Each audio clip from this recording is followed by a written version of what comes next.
ব্যাপারটা হচ্ছে যতটুকু আমি খবর পেলাম যে ওখানে যে বলছে যাকে আক্রমণ করেছে, যে বলছে যে তৃণমূলের নেতা, ওই জায়গায় বসে অকথ্য ভাষায় গালিগালাজ করছিল।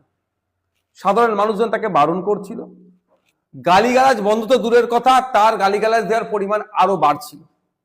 স্বাভাবিকভাবে যখন উনি বুঝতে পারছেন যে এবার জনরসের শিকার হতে পারি, সেই জন্য ওখান থেকে সেই সময় গাড়ি নিয়ে পালিয়ে আসার চেষ্টা করছিল। যে গাড়ি নিয়ে পালিয়ে আসার চেষ্টা করছে ওই সময় বরঞ্চ ওখানকার যারা নাগরিক সাধারণ মানুষ আছে তাদের উপরে এক প্রকার গাড়ি তুলে দিচ্ছিল, প্রাণে মেরে দিত। কয়েকজন আহত হয়েছে।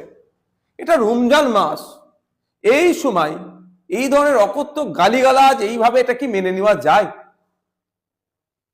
আর দুর্বল চিত্রনাট্য পরবর্তীতে কি দেখাচ্ছে যে গাড়ির নাকি কাঁচ ভাঙা হ্যানত্যান, এগুলো মেনে নেওয়া যায় না।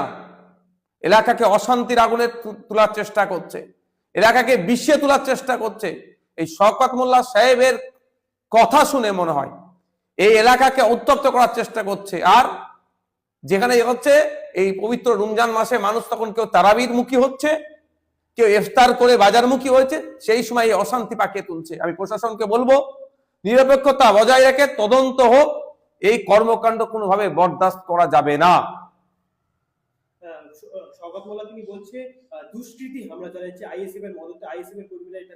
দেখুন, আইএসএফ এর কর্মী এই ধরনের নোংরামির সাথে যুক্ত ছিল না, থাকবেও না। আমরা বারবার মার খেয়েছি, আমরা হজম করেছি, আমরা বারবার একটা কথাই বলেছি, আমরা সমাজ ব্যবস্থা পরিবর্তনের জন্য রাজনীতিতে এসেছি। ক্ষমতা দখল আমাদের মুখ্য উদ্দেশ্য নয়, সেই জন্য আমরা এগুলোকে ইগনোর করেছি। আমরা এতবার মার খেয়েছি, এতবার জেল কেটেছি। একটা প্রমাণ দিতে পারবে যে আমাদের ছেলে মেরেছে ওখানে? একটা প্রমাণ দিক। ভিডিও তো বলছে নাকি করেছে, দেখাক যে এই ছেলেটা আইএসএফ এর এটা নেতৃত্ব মেরেছে। জনরসের শিকার হয়ে যাব বুঝতে পেরেছে, সেই জন বেরিয়ে আসছিল।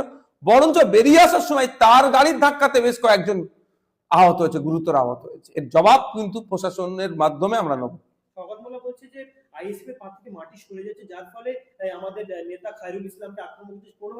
দেখুন, একটা কথা বলি, শওকত মোল্লা সাহেব এখন সাপে কামড়ে ওজায় ঝাড়ছে না, এই প্রশ্ন অনেকটা আছে। রাজ্জাক খার খবর আমরা ভুলে যাচ্ছি না, রাজ্জাক খাকে খুন করার পরে শওকত সাহেবের কাছে এসে দাঁড়িয়ে, সব থেকে কাছে যারা দাঁড়িয়েছিল তাদের মধ্যে কয়েকজন গ্রেফতার হয়েছিল।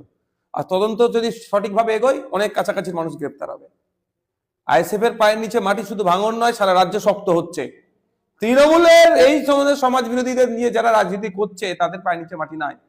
ক্যানিং পূর্ব, ক্যানিং পশ্চিম, গোসাবা, বাসন্তী, হাড়ুয়া, মিনাকা, রাজারহাট, নিউ টাউন অত্ত এলাকা থেকে লোক নিয়ে এসেও ঘটপুকুর চত্বর এলাকায় যে মিছিল করেছিল ভরাতে পারেনি।